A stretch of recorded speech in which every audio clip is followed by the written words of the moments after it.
बेहद वर्षों पहले विजयपुर नामक एक राज्य था जहां सम्राट देववर्धन सिंह शासन करते थे। वह बहुत ही बुद्धिमान और प्रभावशाली सम्राट थे। सम्राट का एक पुत्र था जिसका नाम वीरेंद्र था। राजकुमार वीरेंद्र अपने पिता से विपरीत थे। वह बेहद जिद्दी और बलवान थे। उसे जो भी पसंद आता था वह उसे प्राप्त करने के लिए कुछ भी कर सकते थे। वह अपने पिता माता का एकमात्र संतान होने के कारण सम्राट और रानी उसे कुछ नहीं बोलते थे। कुछ दिन बीत गए। राजकुमार वीरेंद्र शिकार करने के लिए अपने मित्र और सैनिक को साथ लेकर वन की ओर प्रस्थान किए। वन में जाकर वह शिकार की तलाश करने लगे, लेकिन कोई भी एक जानवर देखने को नहीं मिला। अब राजकुमार वीरेंद्र को विश्राम की आवश्यकता थी। जैसे ही वह विश्राम करने के लिए पेड़ के नीचे गए, उन्हें एक जंगली हिरण दिखाई दिया। वह विश्राम छोड़कर हिरण के पीछे दौड़ने लगे। हिरण अपनी जान बचाने के लिए भागता था। राजकुमार वीरेंद्र हिरण को पीछा करते करते अपने साथियों से बहुत दूर जा चुके थे। हिरण भागते भागते एक सुंदर तालाब के पास पहुंचा। तालाब के पास जाकर वह एक राजकुमारी को देखा जो अपने दासियों को साथ लेकर स्नान करने आई थी।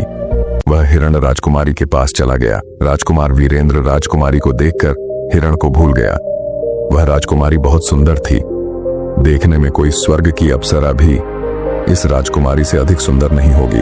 राजकुमार वीरेंद्र राजकुमारी की सुंदरता को देखकर मोहित हो गया। राजकुमारी को देखते देखते वह समय भूल गया। वह यह भी भूल गया कि वह कहाँ है। कुछ समय बाद राजकुमारी स्नान कार्य समाप्त करके अपने दासियों को साथ लेकर राजमहल चली गई। राजकुमारी जाने के बाद राजकुमार वीरेंद्र उसकी जाने का रास्ता देखने लगा।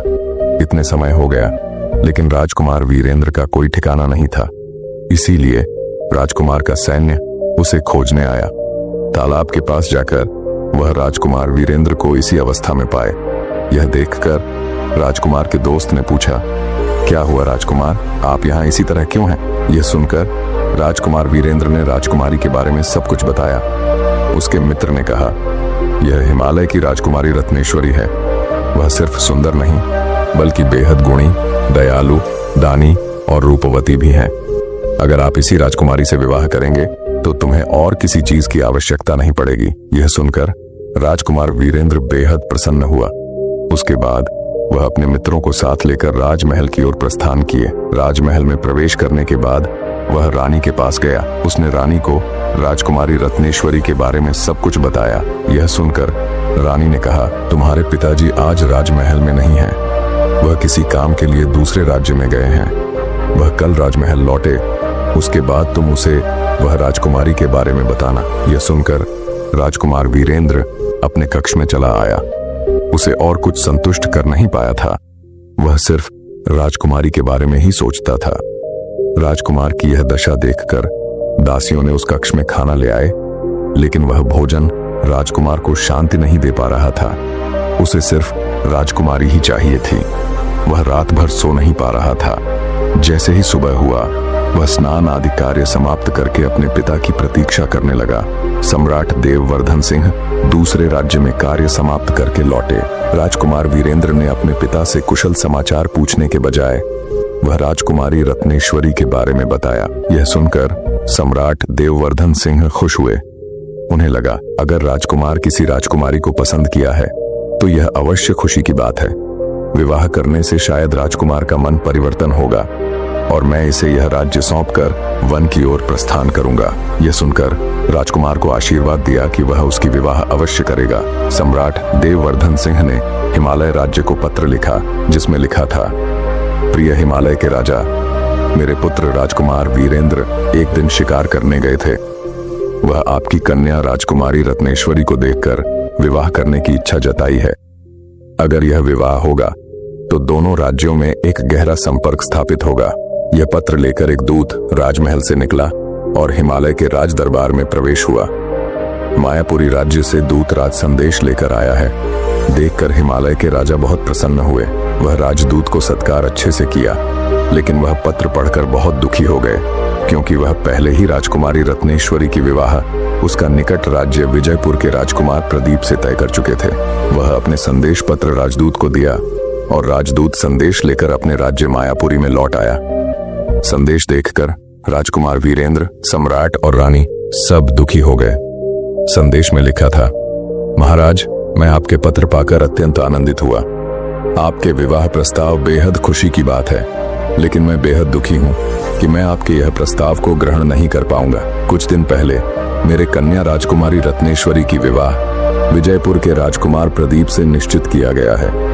मैं अपना वचन नहीं टाल सकता, इसलिए आप मुझे माफ कर देना। 2 दिन बाद राजकुमारी की शादी है। आप अपने परिवार के साथ इस विवाह में सम्मिलित होने के लिए निमंत्रित हैं। आप निश्चय आइएगा।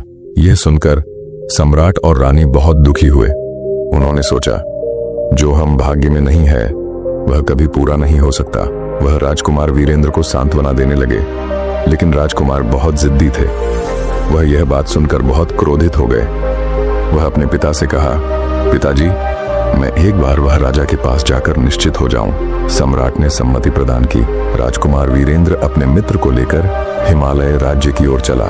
राज्य में पहुंचकर वह राजा से मिला। राजा राजकुमार वीरेंद्र को देखकर प्रसन्न हुए। वह फिर से वही बात कहे जो पत्र में लिखा हुआ था। राजकुमार वीरेंद्र ने कहा, मैं राजकुमारी से बेहद प्रेम करता हूं, इसलिए मैं यहां आया हूं। अगर आप इस विवाह को सम्मति प्रदान नहीं करेंगे तो मैं राजकुमारी को बलपूर्वक यहां से ले जाऊंगा। इस वक्त राजकुमारी रत्नेश्वरी वहां आई। राजकुमारी को देखकर राजकुमार वीरेंद्र उसके पास गया और विवाह का आमंत्रण दिया, लेकिन राजकुमारी ने यह बात नजरअंदाज की क्योंकि वह राजकुमार प्रदीप को प्रेम करती थी। यह बात राजकुमारी वीरेंद्र को स्वीकार नहीं थी। वह अपनी तलवार लेकर आया और राजा को मारने की कोशिश की। राजकुमारी रत्नेश्वरी भी युद्ध विद्या जानती थी। वह इसी समय अपने पिता का रक्षा करने के लिए तलवार उठाई। यह देखकर राजकुमार वीरेंद्र आश्चर्य हो गया। हिमालय राज्य में सैन्य था और राजकुमार अकेला था, इसलिए वह परास्त हो गया। वह अपने मित्रों के साथ पलायन किया। जाते वक्त कह रहा था, मैं तुम्हें नहीं छोड़ूंगा, मैं तुम्हारे राज्य और राजकुमारी को नष्ट कर दूंगा। राजकुमार वीरेंद्र परास्त होकर एक जंगल में पहुंचा। उसके साथ उसका मित्र था। वह दोनों वहां राजकुमारी को बंदी बनाने का उपाय सोच रहे थे। उसके मित्र ने कहा, तुम्हारे पिता यह बात सुनकर कभी भी आक्रमण करने को नहीं चाहेंगे। अगर हम तुम्हारे राज्य में गए तो हो सकता है हमें राजकुमारी से माफी मांगनी पड़े, लेकिन हमें प्रतिशोध चाहिए। मैं एक तांत्रिक को जानता हूं जो हमारी सहायता कर सकते हैं। उस तांत्रिक की सहायता से हम अपना प्रतिशोध ले सकते हैं। यह बात राजकुमार वीरेंद्र को पसंद आई। वह उसी समय तांत्रिक के पास जाने लगे। तांत्रिक जंगल के अंदर एक गुफा में रहता था, इसीलिए राजकुमार वीरेंद्र ने जंगल की ओर रुख किया। कुछ घंटे की यात्रा के बाद वह उस तांत्रिक की रहने वाली गुफा के पास पहुंचे। इसके बाद उन्होंने गुफा के अंदर प्रवेश किया। गुफा बहुत भयावह थी। इसके साथ ही गुफा के अंदर तांत्रिक का मंत्र सुनाई दे रहा था। राजकुमार ने सीधा तांत्रिक के पास जाकर उसे सारी बात बताई। इस पर तांत्रिक ने एक बड़ा यज्ञ किया और मंत्र शक्ति से वह एक सोने का पिंजरा राजपुत्र को दिया।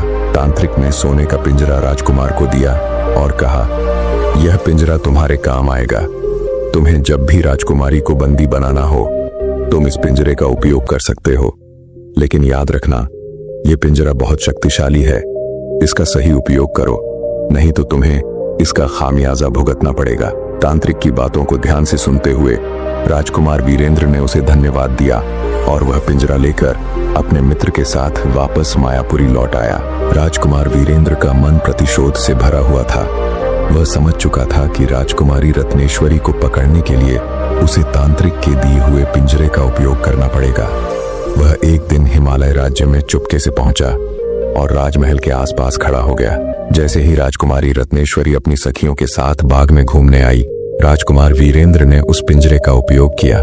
पिंजरे से निकलने वाली अदृश्य शक्ति ने राजकुमारी को बंदी बना लिया और वह राजकुमार के सामने खड़ी हो गई। राजकुमारी रत्नेश्वरी को देख राजकुमार वीरेंद्र बहुत खुश हुआ, लेकिन साथ ही वह घबराया भी। उसे डर था कि कहीं उसकी योजना में कोई बाधा ना आ जाए। उसने राजकुमारी को देखा और कहा, तुम्हें अब मेरे बिना किसी विरोध के मेरे राज्य आना पड़ेगा, क्योंकि तुम्हारा विवाह मेरे साथ ही होगा। राजकुमारी रत्नेश्वरी ने उसे नजरअंदाज करते हुए कहा, तुम्हारे जैसा बलात्कारी कभी मुझे अपने राज्य में नहीं चाहिए। मैं सिर्फ अपने राजा प्रदीप के पास ही रह सकती हूँ, क्योंकि वही सच्चे दिल से मुझे चाहता है। राजकुमारी का यह जवाब सुनकर राजकुमार वीरेंद्र का चेहरा बदल गया। उसे महसूस हुआ कि उसने गलत किया है।